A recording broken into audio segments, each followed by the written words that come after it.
enquanto João falava sobre discipulado, sobre o custo do discipulado, sobre uma vida de integralidade com Deus, eu me lembrava de um termo que no português se chama homonímia. Não é aula de português, eu não posso te ensinar sobre isso, mas eu decorei. No português nós temos algo interessante que chama homônimos perfeitos. O que é isso? Homônimos perfeitos é uma palavra que tem 2 ou mais significados. Por exemplo, a palavra manga. Na sua camisa você tem uma manga, mas também tem a manga fruta, certo? Vocês estão comigo? Existe também a palavra tiro. Tiro pode ser um disparo de uma arma, ou pode ser o ato de você tirar algo do lugar. Temos a palavra banco, que pode ser você sentar em algo, ou pode ser a palavra de um lugar onde você retira seu dinheiro. Você está comigo? Só que a palavra discipulado, ela tem também dois significados. A palavra discipulado, ela significa, na sua primeira definição, o ato de seguir a Jesus. Fala comigo, o ato de seguir a Jesus. Só que tem muitas pessoas confundindo também, porque como tem 2 significados, o outro significado, por mais de ser parecido, mas é totalmente diferente, aqui é o ato de você levar pessoas a seguir a Cristo. Jesus, antes de apresentar a grande comissão, ide por todo mundo e pregai o evangelho a toda criatura, isso fala em Marcos 16:15, ele disse, vinde a mim. Deus, antes de te enviar para as nações, antes de revelar o teu chamado, antes de te levantar como uma voz para essa geração, Ele não quer que você vá, sem antes você ir até Ele. Por isso que o princípio bíblico é, vinde a mim. Precisamos estar em Cristo. Essa é a condição inicial. Deus não vai te levar às nações se sua vida tiver mais ou menos. Deus não vai te usar se você estiver com sua vida desregrada. Amém ou ai de mim? Sabe, Deus tem tocado nos nossos corações e tem levantado uma geração que é radical. Uma geração que decide, assim como Daniel, não se contaminar, mas decide viver a integralidade da palavra de Deus. Porque toda a Escritura é inspirada por Deus. E precisamos obedecer, de Gênesis a Apocalipse. Não existe evangelho parcial. É tudo ou nada. Amém? Você entendeu a diferença de discipulado na sua etimologia, na sua definição, o ato de seguir a Cristo como primeira definição, a segunda definição, o ato de levar pessoas a seguir a Cristo. Amém? Vamos continuar. Abra sua Bíblia em Tiago 4:4. Tiago 4:4. Quem abriu diz amém. Quem não abriu diz me espera. Seja rápido. Tiago diz, infiéis, não compreendeis que a amizade do mundo é inimiga de Deus? Aquele, pois, que quiser ser amigo do mundo, constitui-se inimigo de... Primeiro ponto que nós vamos abordar nessa mensagem é que Deus está nos chamando para sermos radicais com as nossas amizades. Eu tenho 21 anos, João tem 28, Pastor Pereira tem mais de 30, quase 40. Não parece. Mas meu pai tem 57 anos, o apóstolo Guto tem quase 60, mais de 50. Todos eles falam em uma só voz. As pesquisas também, que o maior índice de pessoas que se desviam, que faz como Demas, que faz como Jonas, aqueles que decidem se desviar dos caminhos do Senhor, sabe qual é a primeira coisa? Não são drogas, não é as bebidas, não é o TikTok.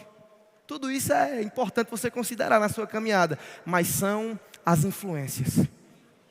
A Bíblia diz que as más conversações, elas corrompem os bons costumes. Salmos começa falando para não nos assentarmos na roda dos escarnecedores. Aquele famoso ditado, me diga com quem tu andas, que eu te direi quem és, é um fato, é uma verdade. Você é suas amizades, você é aquilo que você ama. O que seus amigos falam, o que as pessoas têm dito. Nessa vida, ou você influencia, ou você é influenciado. Ou você chega na roda para mudar de assunto, ou você chega na roda e é influenciado pelo aquele assunto que está sendo falado. Cabe a nós maturidade para entender se Deus já tem nos ensinado a influenciar. Se não, se reserve de alguns lugares, se reserve de alguns ambientes, se reserve de algumas amizades que têm te levado para os maus caminhos. Amém? Sermos radicais com as nossas amizades. Eu escolhi ter amigos que me aproximam de Deus.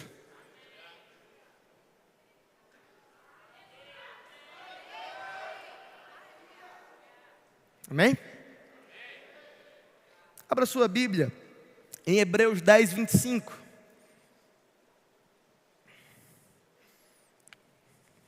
Enquanto nós falamos de radicalidade no relacionamento com Deus, nós temos Timóteo como um exemplo bíblico de um jovem radical. Paulo convida para ser cooperador, para ser seu filho na fé, para juntos eles desempenharem o chamado de Deus. E perceba que Timóteo, por toda a sua trajetória, a Bíblia o chama de jovem. Os anos vão se passando e ele continua sendo chamado do jovem Timóteo. Então a Bíblia diz que, Paulo diz a Timóteo, não deixe ninguém te desprezar pelo fato de você ser jovem. Deus está interessado em mim, Deus está interessado em você. Deus usa jovens, sim. Deus não faz acepção de idade. Amém? Deus quer saber onde está sua maturidade. Hebreus 10, 25 diz: não deixemos de congregar-nos, como é costume de alguns. Sabe qual é a moda hoje? Os cristãos desigrejados, os cristãos de MasterChef. Se você assistir todas as temporadas de MasterChef, sabe o que vai acontecer com você? Você vai continuar com fome. Ligar a televisão não resolve a sua fome. Sabe, o culto online é um meio de você não perder tudo. Mas Deus convocou os cristãos para congregar. Seja radical na sua igreja local.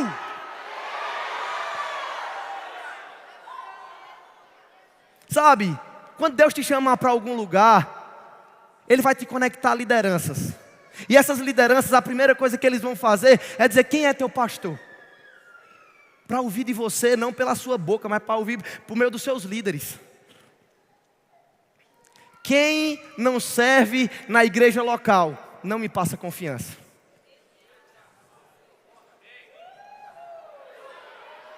Esse é o primeiro lugar que Deus vai te capacitar. Esse é o primeiro lugar onde você vai ser útil para o chamado de Deus na sua vida. Se você não é útil na sua igreja local, você não vai ser útil nas nações. Como é que está a mídia da sua igreja? Como é que está o louvor da sua igreja? Como é que está o banheiro da sua igreja? Chega para o teu pastor e diz: eis-me aqui. A Bíblia diz que nós somos fortes. A palavra de Deus permanece em nós e nós já vencemos o maligno. A Bíblia nos chama de fortes. Diga para a pessoa do seu lado, diga: você é forte. Para alguns eu sei que essa é uma palavra até profética. Essa força precisa ser direcionada para o caminho certo. As energias, os hormônios, os impulsos precisam ser direcionados para o alvo, permanecendo firmemente no alvo que é Cristo. Seja radical na sua igreja local. Sabe por quê? Porque quando nós estamos aqui, existe um amontoado de lenha. Quem aqui é lenha do Senhor? Levanta a mão.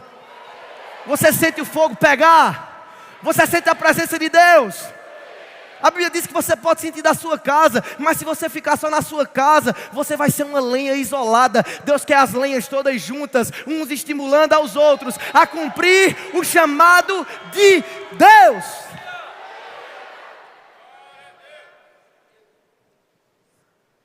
O terceiro ponto, eu falei sobre amizades. Tem um pouco de relação, mas seja radical com os seus relacionamentos. Eu falei em Porto Alegre e vou repetir porque eu gostei. Deus está dando uma graça, Deus está te dando uma capacidade de você terminar relacionamentos.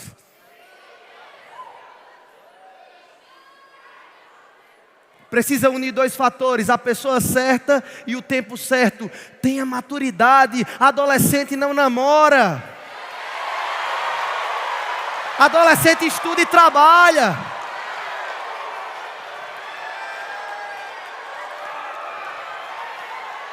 Olha só.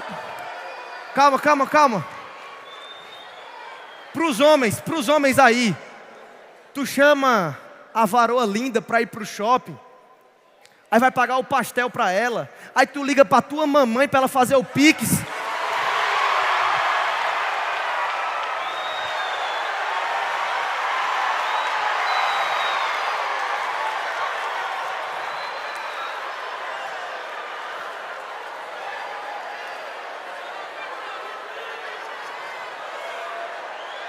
Sabe?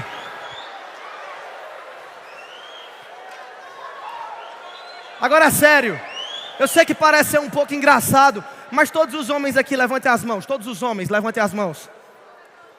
A Bíblia nos chama para sermos homens e comportarmos varonilmente. Sabe o que é um varonil? É homem firme, é homem de verdade.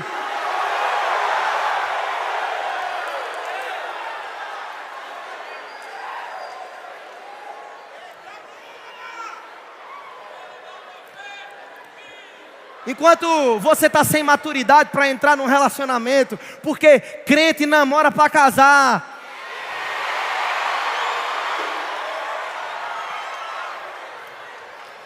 Você que se antecipa, você sofre com carência, você sofre com dependência.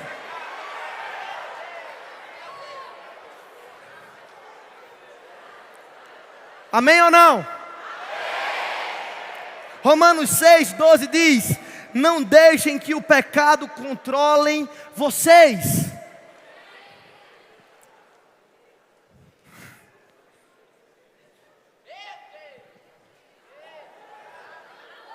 O quarto ponto, seja radical com o que está no hype. Deus não nos chamou para inventar a roda. Essa roda já existe há muitos anos. Esse movimento não depende de mim. Essa visão não depende de você. Nós estamos entrando no barco. Já tem uma correnteza nos levando para o propósito.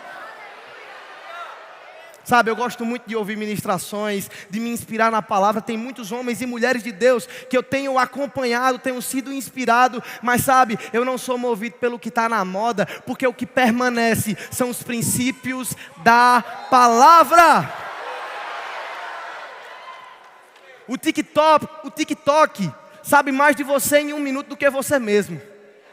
O algoritmo entende o que você gosta, ele muda os filtros, ele começa a te inspirar coisas. Você não precisa nem curtir, você passou 3 segundos a mais num vídeo, ele entende, é do interesse desse cidadão mostrar conteúdos como esse. É ou não é?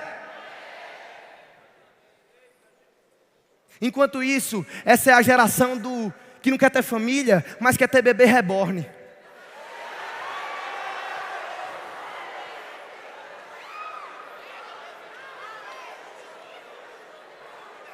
Sabe, eu ia falar uma parada que eu podia ser cancelado, mas deixa quieto.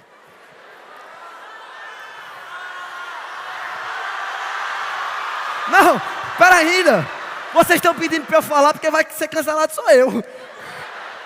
Não vou falar. Paulo avisa que nos últimos dias viriam doutrinas de demônios, mestres enganadores. gente com aparência de piedade. Só que ele instrui a Timóteo: guarde num bom depósito, protege a sã doutrina, pregue a palavra em tempo e fora de tempo. Não se contamine com novidades teológicas.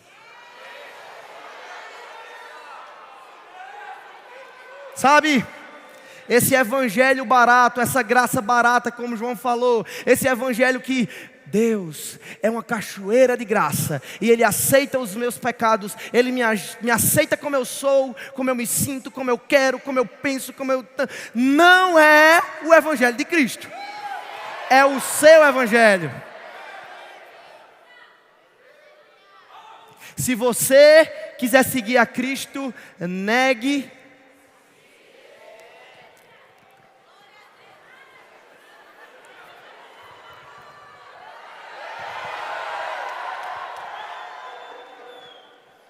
Aleluia.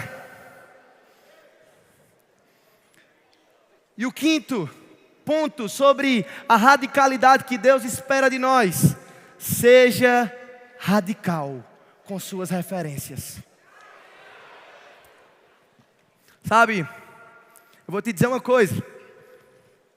Eu sou inspirado por muitas pessoas que eu nem conheço elas e elas nem me conhecem. Às vezes elas já até morreram, como o irmão Reagan, como o pastor Bud, como Charles Finney, como John Wesley, como George Whitefield, não sei o quê, com muitos outros, Billy Graham. Eu conheci o neto dele, não ele. Mas sabe o que é? Eu decidi para mim me inspirar nesses homens e mulheres de Deus que são relevantes para o propósito de Deus global. Mas eu decidi na minha vida, as minhas maiores referências, eu posso sentar na mesa, comer com elas, saber até o que elas gostam, saber o que elas não gostam, saber como é. Paulo diz: tu tem aprendido de perto de mim, tu tem visto em mim. Timóteo escolheu andar com quem andava com Deus. Ele não era um garoto solto no mundo, era alguém colado com Paulo. Quem é teu Paulo? Se você não tem, procura Em Busca de Paulo. Foi o melhor livro que eu já li da editora Rema Brasil Publicações. Encontra teu Paulo para ele te guiar. Encontra teu Paulo para ele te conduzir em toda a verdade. Porque o que tu vai enfrentar de desafio, ele já enfrentou, e tu não precisa errar. O sábio é aquele que aprende com o erro dos outros. Minha maior referência está dentro da minha casa: meu pai, minha mãe. Minha referência está no meu trabalho, a diretoria do Ministério Verbo da Vida. Eu tenho a oportunidade de trabalhar com eles no dia a dia. Que oportunidade! Sabe, eu sei que eu já passei sobre amizades, mas eu queria, como nos últimos anos eu tenho trabalhado diariamente com eles. João, fica de pé, por favor. Sabe, de forma muito séria mesmo, com toda a verdade do meu coração, como é bom ver um homem de Deus, um homem que tem B.O., aí ele entra no modo dele. Thank you, Lord. A gente vai pregar num lugar junto, o povo esquece que é dois homens, bota na mesma cama de casal e a gente dorme junto. Misericórdia. Me ajudem, vocês que estão vendo isso aí. Só pode ser no mesmo quarto, mas 2 camas de solteiro. Esse homem dormindo fica: thank you, Lord. Sabe, o cara tem 28 anos, 2 filhos, casado, servindo a Deus desde pequeno. Eu digo e repito isso aí, você sabe. Você está alguns passos à frente do que eu quero estar. Você é uma referência para essa geração. Eu agradeço a Deus por estar do seu lado.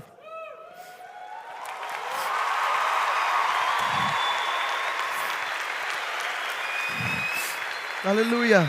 Homem não chora. Aleluia.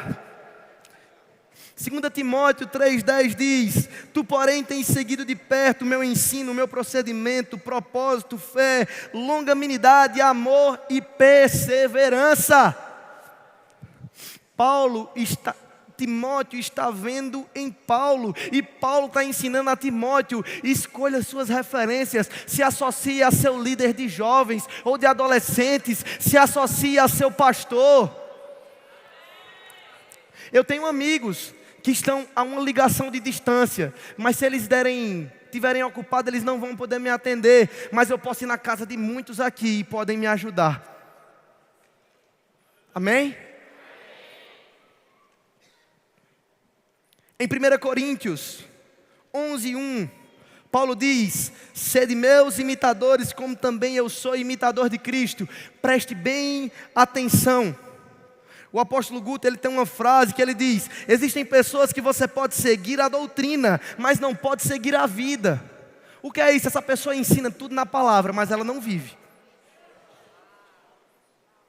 Existem pessoas que você não pode seguir a doutrina, mas você pode seguir a vida. Pessoas piedosas, pessoas que buscam a Deus, mas infelizmente estão em equívocos doutrinários, te levam a uma zona de perigo. Mas ele finaliza essa frase dizendo: existem pessoas que você pode seguir tanto a vida como a doutrina, então escolha as suas referências certas.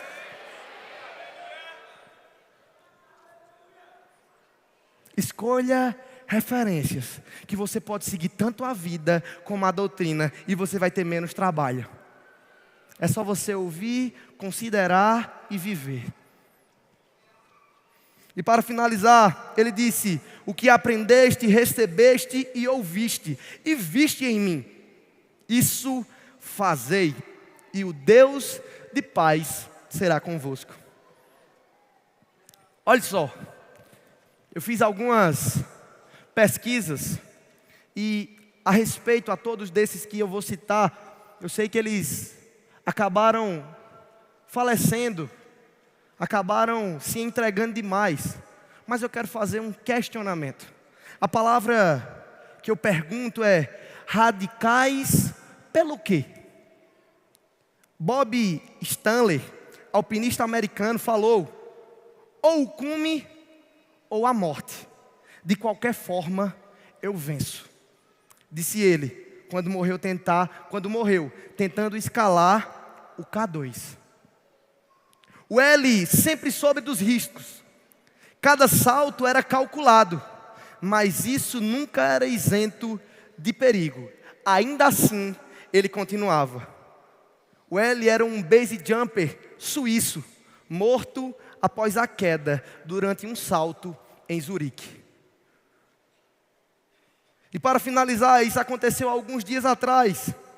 O último story postado por Andreas Tonelli no Instagram dizia: a vida é agora.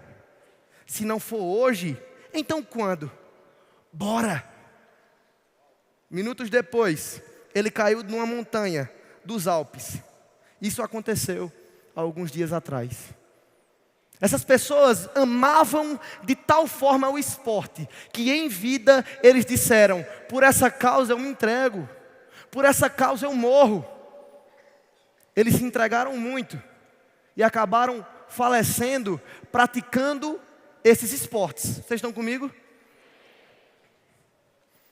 O que eu questiono e o que eu levanto para você é: qual é a sua causa? Porque essas pessoas, elas foram radicais pelo quê? Elas foram radicais pelo esporte, pela adrenalina, por algo corruptível, por algo terreno? Só que eu quero te mostrar aqueles que foram radicais por Ele. O apóstolo Paulo, ele passou por diversas atribulações. Olha só o que aconteceu com o apóstolo Paulo. Ele foi apedrejado em Listra, foi tido como morto, Atos 14, preso e açoitado em Filipos, ele foi perseguido em Tessalônica e Bereia, ele também foi zombado em Atenas, ele foi ameaçado e julgado em Coríntio.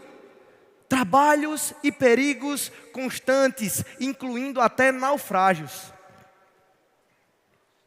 Por que causa Paulo entregou sua vida. Sabe, eu anotei aqui algumas referências do livro Radicais, de David Platt, e ele diz: seguimos a Jesus, porque Ele é alguém por quem vale a pena perder tudo. Seguimos a Jesus, porque Ele é alguém que vale a pena perder tudo. Radicais por Ele. Eu abro mão das minhas amizades, eu abro mão das minhas vontades, eu abro mão do que eu quero, do que eu sinto, do que eu penso, por Ele. Radicais por um propósito. Eu não estou sendo movido pelos meus sentimentos, mas eu estou sendo movido pela palavra de Deus. Aceitar Jesus, no mesmo livro, David Platt continua dizendo: aceitar Jesus com sinceridade significa abandonar tudo. E ele continua dizendo: Jesus não prometeu segurança, Ele prometeu que valeria a pena. Vale a pena se desgastar por essa causa, vale a pena viver por Cristo, vale a pena ser radical, vale a pena as pessoas nos rejeitarem, vale, irmão, viver uma vida de sacrifício, porque eu não sou movido por esportes, eu não sou movido pela minha vontade, eu sou movido pela palavra. E se eu morrer, o morrer é lucro. E se eu viver, o viver é Cristo. Vale a pena.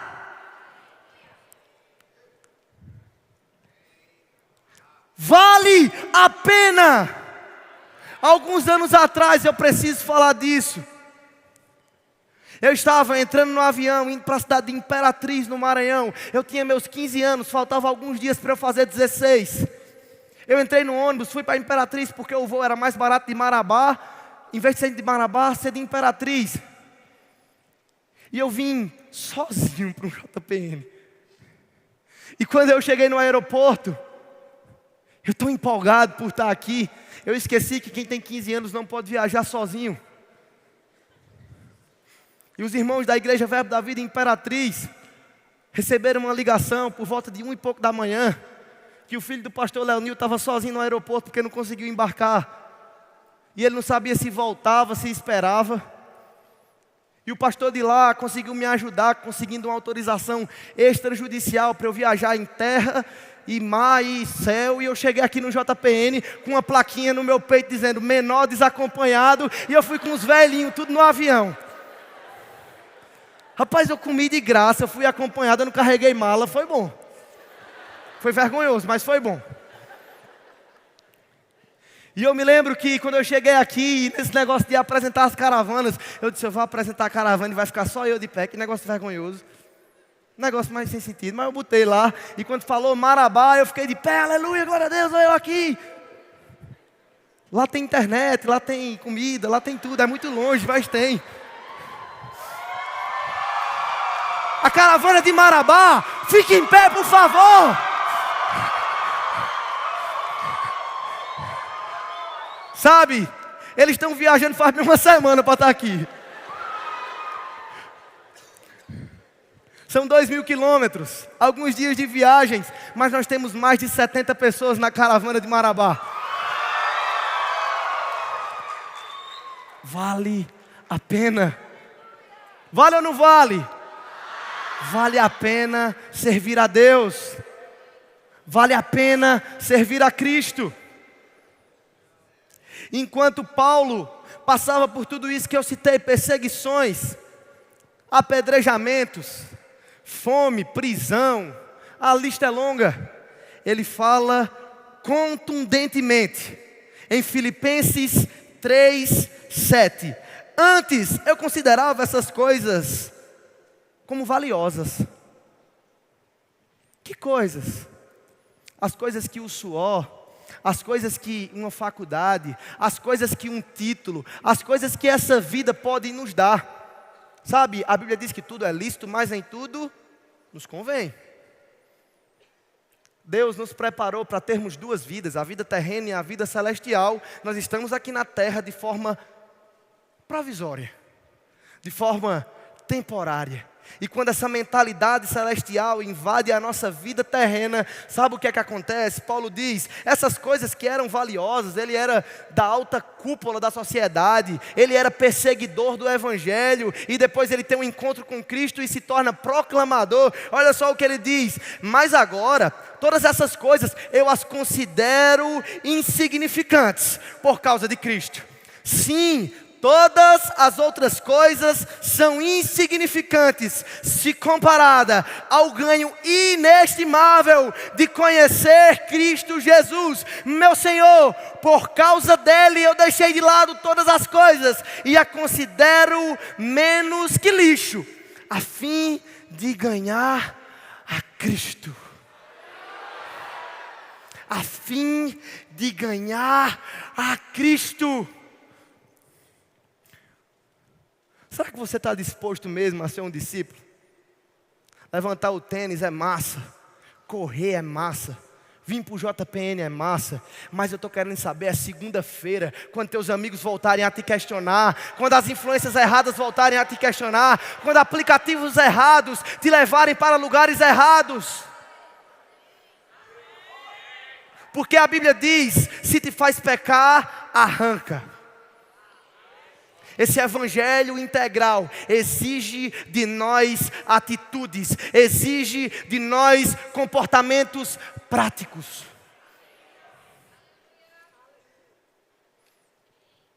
Aqui na igreja todo mundo é muito santo, aqui na igreja está tudo maravilhoso, a gente pensa no ambiente, a gente gera em oração, a gente se prepara meses para vocês estarem aqui, seus pastores nas suas igrejas locais da mesma maneira, mas eu quero saber é fora da igreja, porque quem é cristão de verdade, a palavra eclésia no grego significa chamados para fora, aqueles que vão e pregam. Dentro da igreja a gente é abastecido, fora da igreja a gente revela o que recebeu. Na escola eu recebi um título de pastorzinho. E no começo eu fiquei morto de vergonha. Porque nessa época eu estava até com raiva de Deus, com raiva dos meus pais, com raiva de tudo no mundo. Quando eu tinha 15 anos, misericórdia, onde eu estava. E uma professora teve coragem de dizer na minha cara, todo pastor rouba. Eu disse, então quer dizer que meu pai é ladrão? Ela disse, tu é filho de pastor? Quem é filho de pastor, precisa ir para a nossa conferência legado, é filho de ministro também. Deixa eu te dizer uma coisa. Ela disse que todo filho de pastor roubava. Ela disse que todo filho de pastor não dava para nada. Só que depois que eu tive um encontro genuíno com Jesus, com 15, 16 anos, eu comecei a mudar as minhas atitudes porque eu sou muito engraçadinho.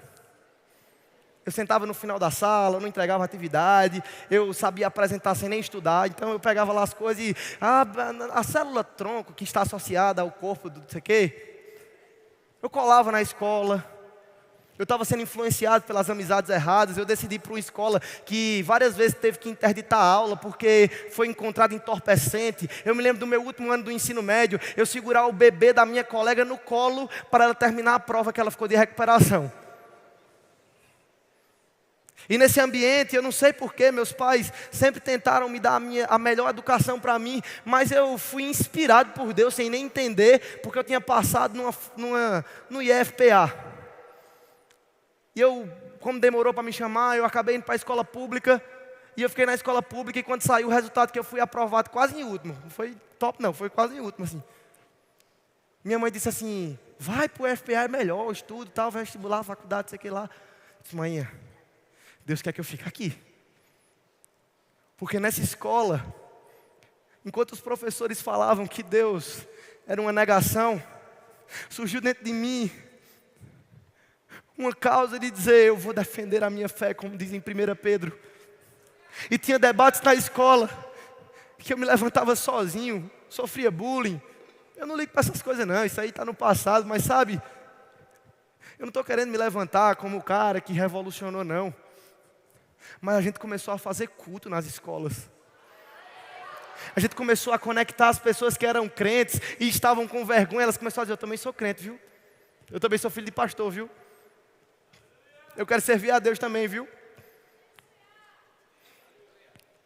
E se Deus, antes de te levar para a Coreia do Norte, para o Japão, para a Oceania, para a Ásia, para a Europa, para os Estados Unidos, para a América Central, para a América do Sul, em algum desses países, se Deus quiser te levantar na tua escola, cadê a tua coragem? Fica de pé, você que tem coragem de ser uma referência na sua escola. Deus está te inspirando nesse momento. Fica de pé. Fica de pé, levanta as tuas mãos. Você que quer ser uma referência na sua escola, você não sabe como, você não tem entendido, mas sabe, existe uma graça de Deus que te capacita, existe o Espírito Santo ao seu lado, você vai se levantar como uma voz, Deus vai te usar, Deus vai te levantar. A pergunta que eu faço para vocês é: Deus tem seu sim? Porque se Deus tiver seu sim, Ele é o amém de todas as promessas. E você vai ser sim um referencial. Você vai se levantar. Deus vai te usar de uma maneira extraordinária para você ser uma referência. Diz: eis-me aqui. E se senta.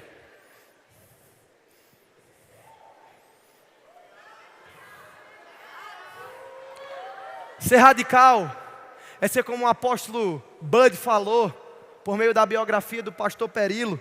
Na página 22, ele cita o Happy Day, que é o dia feliz, o dia que ele encontrou Jesus. Mas antes disso, ele era um caminhoneiro que vivia da forma que queria, do jeito que queria. E olha só o que ele narra na biografia. Antes de se converter, ele falou: quando eu receber Jesus, nunca voltarei atrás. Serei um cristão de verdade. Isso está na página 22, na versão do Kindle, no capítulo Alabama. Nesse mesmo capítulo, na página 24, diz: eu vou para qualquer lugar que o Senhor me mandar, e farei tudo que o Senhor me mandar fazer, e direi tudo que o Senhor me mandar dizer. Não importa o que as outras pessoas possam pensar. Dizia isso o pastor Bud antes de saber que ele viria para o Brasil e levantaria jovens como nós para cumprir o ID, levar a palavra da fé para o Brasil e as nações.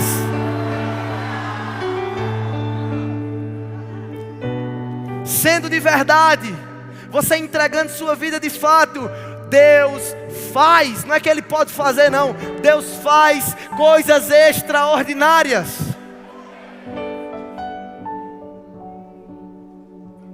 Sabe, enquanto eu orava essa causa missionária de outros países, de Deus despertar em nós clamor pelas nações, sabe, Deus vai te levantar para você vir para o JPN com sua bandeira todo ano.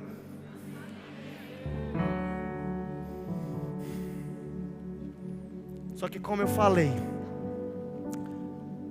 existe o ato de seguir a Cristo, mas tem uma diferença entre o ato de levar pessoas a seguir a Cristo. Nessa minha fase dos 15 anos, eu estava dentro da igreja, eu tocava bateria, não muito bem, mas eu tocava, fazia muito barulho. Eu ia para a igreja. Meus pais, por favor, fiquem de pé, uma salva de palmas para eles.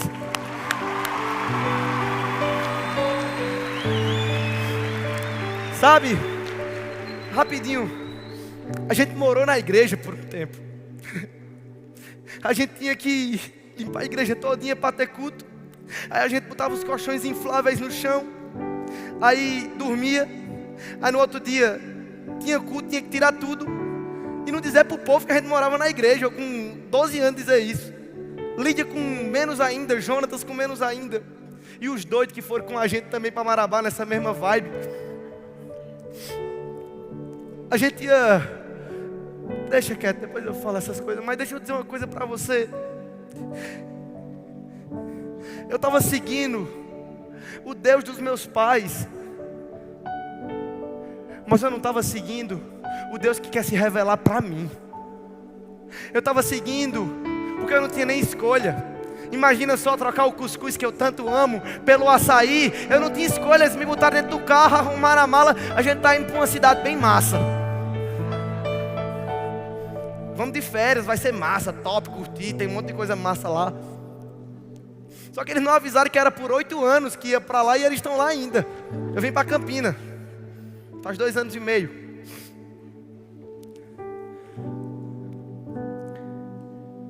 Enquanto eu servia na igreja, eu era filho de pastor, eu tinha todas as características para dizer que eu era um cristão. Eu entrava nesse dado que João falou, de multidão, de pessoas, sabe, eu não buscava a Deus porque eu tinha fome e sede da palavra, mas eu buscava a Deus porque meu pai dizendo: Isaac, você está dando muito trabalho, vá orar.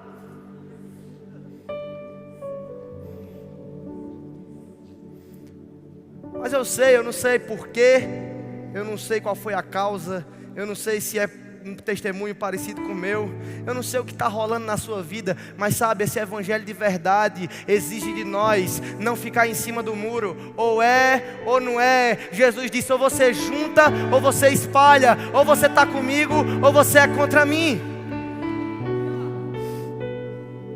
E se você estiver disposto a deixar a sua vergonha de lado, eu não sei se você nunca aceitou Jesus, ou eu não sei se sua cruz ficou no caminho, como João falou, ou você não sabe se você vai para o céu. Sabe, dentro da igreja tem pessoas que não vão para o céu. Hoje é o dia que Deus está te lembrando que você é para viver uma vida com Ele. Antes de te enviar, Ele quer que você venha. Antes de você ir para as nações, Deus quer um relacionamento agora, no seu dia a dia. Você buscar a Deus de verdade, assim como já disse, eu te ouvi falar, mas agora os meus olhos contemplam, os meus olhos veem. A Bíblia diz que a salvação é individual. Mesmo meu pai, mesmo minha mãe, sendo homens e mulher, sendo um homem e uma mulher de Deus, a fé deles não me seguraria nessa escola. A fé deles não segura quando eu estou com tentação. Eu sou dono e sou responsável das minhas escolhas. Eu sei que existem pessoas aqui que sabem que você não está em dia com Deus. Você sabe, tudo isso faz muito sentido, mas você sabe que precisa tomar uma decisão de verdade, de se entregar, dizer: Jesus, me ajuda, me ensina. Não é crente de forma sensual, de sentimento, de sensações. Um crente de sensações, não, mas um crente de testificação espiritual. O Espírito Santo habitando dentro de você, você vivendo uma vida com Ele.